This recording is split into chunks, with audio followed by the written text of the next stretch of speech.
Hello again, everyone, beloved readers and friends and fans of the series. I am still Michael Stephen Fuchs, author of the Arisen series. I'm really sorry for the extended radio silence in all media, not just podcasts, but mailing list messages and social media, etc. There have been a couple reasons for this. One, which you will be pleased to hear, is that I've simply had my head down, finally, in the new book. The really great news is that as of this past Friday, I have finished and nailed down the complete story design. 168 sprawling and intricate and interlocking story beats, plus the inevitable hundreds of supporting notes files and step outlines and character matrices, etc., and I'm actually ready to start freaking writing on Monday morning. Yep, tomorrow is the great Monday of 2024. Yet another one. The rather less good reason for the extended silence, and as I've mentioned to some of you in personal correspondence where you were incredibly kindly checking in and looking after me, is that I've honestly had some pretty significant mental health struggles this year. I've dealt with depression my whole life, though I don't even love that word as it kind of pathologizes what I think is a fundamental part of the human condition, namely despair. But whatever you call it, I've had it pretty much on and off my whole life.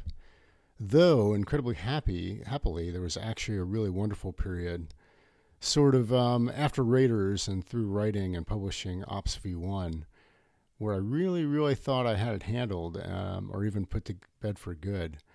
As you may recall, I'd taken off that time between the two series, unusually or even uniquely. And during that time, I took a whole lot of long walks where I did sort of nonstop work in my head and really thought I had fixed this. But alas, the demons, depression, despair, have not only come roaring back this year, but they've brought along their close friend and handmaiden, anxiety, to sort of help with putting the boot in. Not to complain, though obviously I am. I'm absolutely aware of how stupidly lucky I am on so many metrics.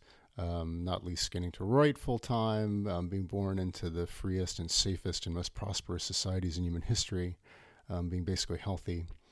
And I'm definitely aware that other people, indeed the vast majority of people, have much bigger and realer problems than me.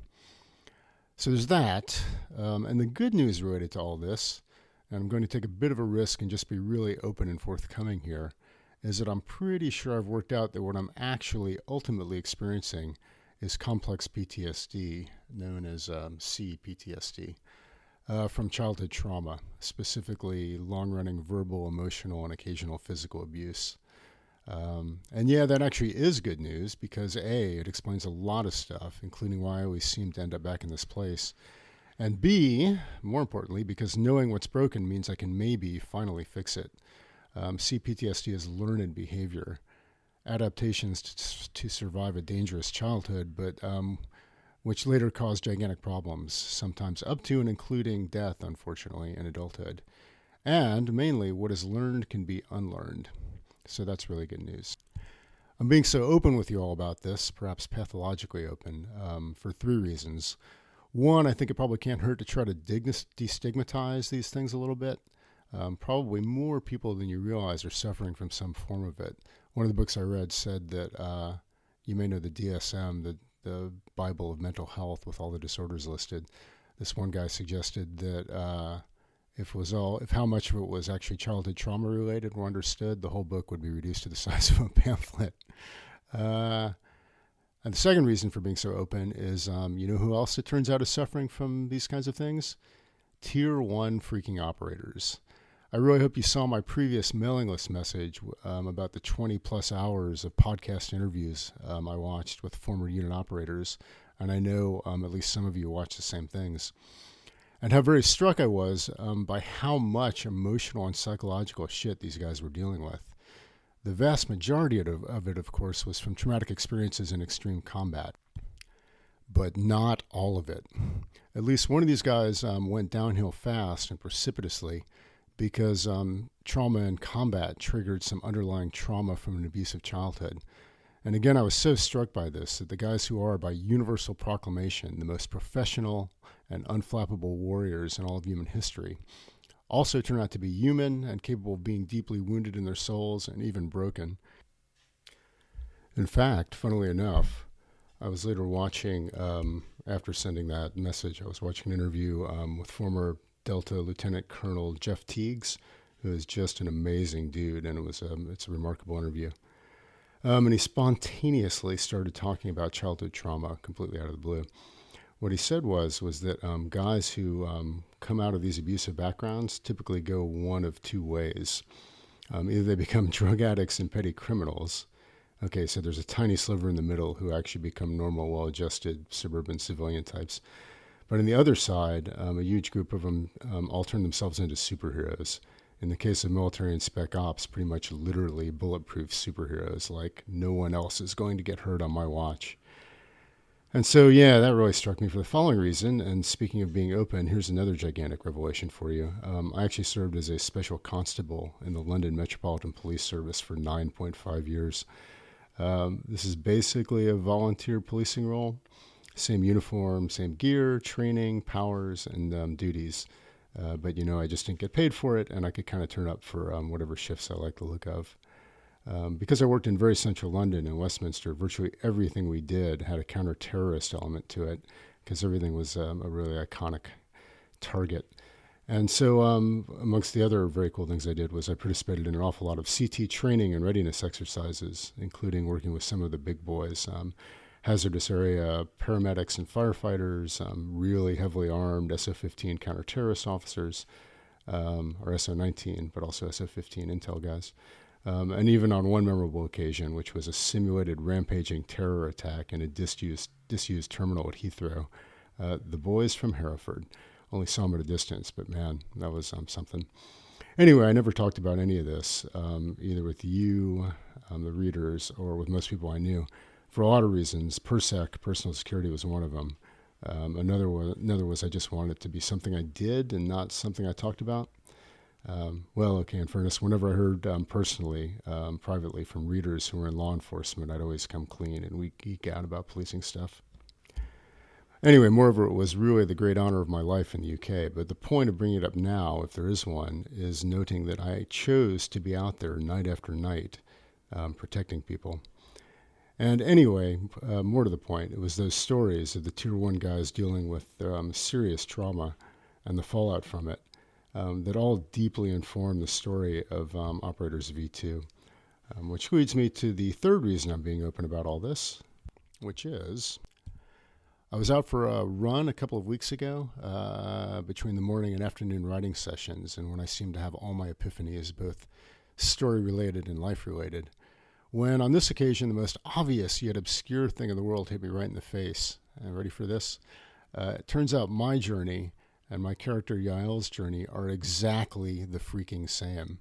We both have to face, understand, excavate, and then deal with our childhood trauma before we can be okay or be effective at our jobs. Albeit her job, saving the world, is obviously a lot more important than mine. Basically, we both have to deal with our demons or they're going to take us down. I guess you'd say this ought to be pretty damn obvious that I'm writing a story of a character's journey that's exactly the journey of my life. But the fact is I conceived and designed Yaël's journey, including and in particular her formative traumatic event, the shard of glass in her heart, as we call it in storytelling circles, namely the attack on the kibbutz that killed her whole family and community, and which taught her the indelible lesson that planting your flag and staying and fighting with others just gets you killed. I don't know, I came up with that maybe 2 years ago, and I only realized that I actually have childhood trauma I have to deal with like maybe 2 months ago, probably less than that. So my question is, how the hell does that even happen? Anyway, so back to the good news of my ongoing work on the series. As noted in our last update, since I fired myself as half-assed marketing director for the publishing operation and got back to my actual day job, namely writing the damn books, Operators Volume 2 has basically just been handing me my ass on a pretty much daily basis.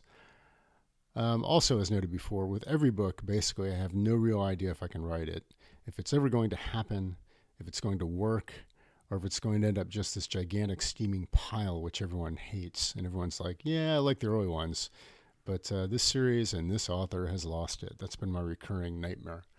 And so this book has really ended up being the rule that kind of proves that rule. If you happen to read my recap of the process of writing books 13 and 14, which is on my blog, You'll already know how, from the depths of trying to finish the main series, I realized I had totally stitched myself up with this absolutely sprawling and totally unmanageable epic story universe with hundreds of named characters, probably 24 of whom had to arc effectively and convincingly. That is, they had to complete their character journeys and become the people they needed to be to succeed in saving the world, which was the biggest adventure of their lives. It had dozens of intertwining story threads that had to resolve and fit together, a final battle of ridiculous complexity, a whole 16-book, 1.6 million word story that had to resolve and conclude, satisfying dozens or maybe hundreds of critical dramatic and storytelling principles at every turn, and it had to wrap up with a couple dozen pitch-perfect bows at the end. At the time, deep in this, months past exhaustion, with hundreds of scenes left to execute, I remember begging whatever gods would listen that if they would just get me out from under this damn thing, I'd never complain about anything again, and I'd certainly never attempt anything like that again. I'm actually glad to be remembering all that in detail because it's a nice reminder that things actually could be, and indeed were, a hell of a lot worse. They can always be worse. But the fact is, I've sort of stitched myself up a bit again with operators. For one thing, Yaël is by far the most psychologically complex character I've ever created. If you happen to read the endnotes to Volume 1, and usually audiobook listeners don't get to read the endnotes because they're not included in the audiobook, but this time Podium has kindly provided them as a PDF download, so you get to read the endnotes too. Anyway, if you read the endnotes to Volume 1, you'll have heard me talking about the great and immortal Robert McKee's notion that characters become complex and compelling and interesting on the basis of having quote-unquote dimensions, which means core contradictions in their characters. So basically, they're both one thing at some times and the exact opposite at others. McKee suggests that Breaking Bad's Walter White is actually the most complex character in fiction, with 16 dimensions or core contradictions in his character. At a certain point, I worked out that Yaël probably has 10, and since I have them written down, here they are for whatever they're worth. She is at once, 1, meticulously controlled, yet dangerously reckless. 2, she's vengeful, yet sometimes merciful. 3, self-preserving, yet self-sabotaging. 4, tactically superb, yet just often grabbing a fuck-it bucket. 5, generous yet selfish. 6, fearless and at other times terrified, mainly of being taken down with and by others. She's icy cool yet rage-filled. She's recriminating yet kind of cool, stoic, lets it all go. She's perfectly self-confident but also self-flagellating. And finally, she needs desperately to be alone, out, away from others, but she also needs action and to be operating, which is what makes her feel alive. I think some of those 10 are a little bit duplicative, so it's probably really more like 8. But that's what I have in the old Scrivener file, and I'm tied in time again, so that's what you get. More to the point, for a second thing, in terms of stitching myself up, the main job I set for myself in Volume 1 of the series, I mean, there were a lot of jobs, like having interesting, blistering, over-the-top action, which is the sort of bread and butter of the series. Having Israel fall in a convincing way, getting Yaël all the way to Britain, etc., etc. But the main job of the first book was to convincingly and compellingly illustrate how and why Yaël is broken. And boy, oh boy, did I nail the shit out of that. She is so broken, and so convincingly, and for such clear reasons. Trouble is, and you can probably see this coming, my new job in the rest of the series, and mainly in Volume 2, is to freaking fix her. And that process has to be equally convincing and compelling, or maybe even more so. As I probably mentioned before, Operators is a redemption plot. The gigantic, whereas Raiders was an alienation plot going in the opposite direction. So the gigantic challenge with this redemption plot that I've been battling with is basically how to turn Yaël from a total badass who is also a self-absorbed, terrified, selfish, self-righteous asshole into a total badass who is also a selfless hero willing to sacrifice everything for others. The trouble is that transformation needs to be painful, earned, and above all believable. I mean, I could, just have her meet Alpha Team and think, hey, these guys are cool, and they actually give a shit about other people and have planted their flag here, and so, okay, yeah, I'll just do that now. I'll just jettison everything I've ever known and done and that has kept me alive all this time. Yeah, no. So there have actually got to be whole series of really cleverly and carefully designed incidents to slowly and progressively and mainly convincingly show her the error of her old ways. In fact, things have actually got to get worse before they get better. Most people never change until their lives depend on it. Think of alcoholics hitting bottom and finally getting into a 12-step program. And their old ways cause them and others so much pain, they're absolutely lambasted right in the face with the desperate requirement for them to change. And if those bad, wrong, unhelpful instincts are hardwired into her from her earliest formative experiences, which again is the job I did rather too well, then they're going to be that much more invulnerable and slow to get the memo. There's also the non-trivial problem that the standard I set with the action and badassery in Volume 1 is going to be really, really hard to live up to, never mind exceed. That is the trouble, I think, with doing your best work. What do you do next? Better? You want me to do better? Seriously? It didn't help, though of course it did, that I'm pretty sure R.C. Bray also did his absolute best work on the audiobook, taking it up to a whole new level and absolutely blowing the doors off. Thanks, Bob. Okay, as for Volume 2, the book in progress, I know there's definitely some amazing material in there. For instance, I recently spent 3 days designing in detail a gigantic action set piece, which I think is exactly thematically in the job, doing a lot of critical things at once. Progressing Yael's growth and redemption arc, showing the evolution of the larger ZA itself, setting off pure blistering action, heroism, tragedy, and other emotions we do like to have evoked in this series. But putting it all together is just a pretty huge and fairly exhausting job. Again, not to complain, but I clearly am. A lot of it I found is pure structural problems. There are so many questions about where to put pivotal scenes so that A, they're in the right spot on Yael's transformational journey, and B, they also make sense sort of temporally, logistically, sequentially, emotionally. For a long time, I didn't even know where this book ends or needs to. In Raiders, I didn't really know that either. For instance, Volume 2 was planned to be longer than it was, but I realized I'd gotten to a pretty good stopping point, and I was really tired, and I really just wanted to get the first 2 books out the door. And finally, I realized it was serial fiction, so I could actually break it up any damn way I wanted. Right now, in Operators, I'm flirting with the idea of maybe 4 books rather than 3, which I previously changed from 5. There are a few big action set pieces I always had in mind, which seem kind of unnecessary at this point. The other ones kind of seem to be doing the job, mainly of teaching Yael the lessons she needs to learn, but also, of course, blowing the doors off with over-the-top action and emotion.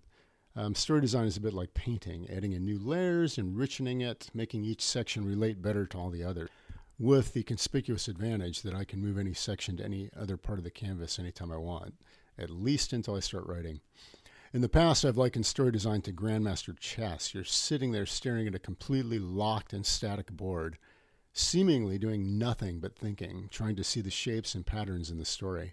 And then, finally, when everything's looking irretrievably wrong, you move a single piece 2 squares, and the whole thing breaks open. The entire board changes, and it all starts to slot into place, and it works. Okay, well, one tiny aspect of it works, and then you've got to repeat that process about 10,000 times. Basically, I feel like this is the hardest structural challenge I've ever had. I've got some incidents and scenes that do some of the things I need them to do. You never know if you have enough of them or the right ones, or certainly if the ones you have are nearly good enough. Just getting them in the right order, and not only that, but having them spaced out and paced and separated from one another with other things is proving to be another seemingly insoluble puzzle or equation in way too many variables to solve, as I've put it many times in the past. And I constantly have the feeling that this is just not working, and fairly regularly have the feeling that the whole project is fatally flawed and my basic concept for how to implement it is a loser. Don't get me wrong, there are definitely some scenes and sequences that work, that do what I need them to do, and in some cases awesomely. But of course, me being me, what I see magnified 10,000 feet high is everything that doesn't work. Anyway, so that's the job, mainly fixing Yael in a convincing way. Have I done it with the story design I just completed on Friday? Yeah, I honestly don't know. As noted, I never really know. Friday was kind of great because I got to the final in-depth beat analysis of the very last scene, and I went over and busted right into Beth's workday, beaming and saying, I got it, she's there. And she is. I got her there through all the transformations and revelations she needs to have to become the hero version of herself, which is all kind of a damn miracle. But is it convincing enough? Did she suffer enough? Is it all good enough? That's the trouble with story design. At some point, you have to stop making these tiny little incremental improvements, trying to make the underlying story as strong as you possibly can, and just sit back down and write the damn book. But it's never, ever as strong as it could be. It's never really good enough. And this is, at least how I feel at the moment, the hardest book I've ever tried to write, although I felt that way before and probably will again. Also, this time around, I've been trying to figure out if it's always been this hard, or whether maybe I'm broken or done or in decline or too mentally, ravaged, or maybe 30 books is all I ever had in me.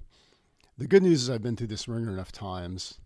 I always think the book is broken, usually irretrievably, at some point in the process, that I at least know it's not necessarily true, however true it feels.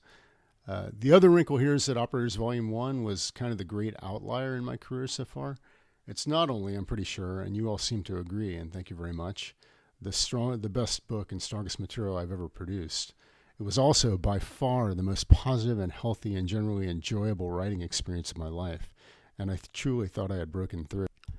But no, we're back to the previous state of affairs where it seems writing just always keeps getting murderously harder and always seems to take a lot out of me. I'm aware part of the reason writing always gets harder is you're always trying to do harder things. Another one is, as the immortal playwright and screenwriter David Mamet puts it, is that the artist's journey and the hero's journey and the reader's or viewers or listener's journey are all the same. And if the artist doesn't sort of fight through hell to the life that lies beyond, the hero's attempts to do so will ring false, and the reader won't believe or take that journey themselves. So, as a writer or artist, you basically have to fight this battle yourself every single time out. And that's just the way it should be, or has to be. And I've also recently realized, or rather remembered, that I've basically spent much or most of my adult life trying to write a really hard book, or books, while simultaneously fighting some kind of bloody spiritual or emotional or psychological battle alongside the writing. So I really shouldn't be too surprised by any of this. But I really, really was, mainly because of how great the last writing cycle was. But hey-ho, as they say around here. If I broke through once, that means I can break through again. And as always, life could definitely be a hell of a lot worse. I'm reminded, as I often am, of this former SAS officer, an 80-some-year-old dude, and who had also written books, whom I totally randomly, as if anything's random, met sitting on a flight from Heathrow to Gibraltar, or maybe back, I can't recall, I think it was back, when I was coming and going from my self-imposed exile in southern Spain, and when I was trying to write books 11 and 12, which I later realized were totally uncoincidentally titled Deathmatch and Carnage, which pretty perfectly describes both my work and life during that period. And anyway, this remarkable man said to me near the end of the flight and the end of our conversation, and I quote, "Our best days are always ahead of us." And at that moment, given that my future didn't look particularly bright, and given that this dude was over the age of 80, I kind of boggled at this, and I said, "Do you really believe that?" And without missing a beat, he said, "You have to believe that." And I do. As always, thanks a lot for listening or reading, for waiting so damn long for the next book and for me to get myself together, and mainly for your incredible kindness and support, and overall just for being amazing. I appreciate all of it, probably more than you can know. And tomorrow I will be back at it. The future, as always, starts tomorrow. Until then, be safe, be happy, be well, and lots of love.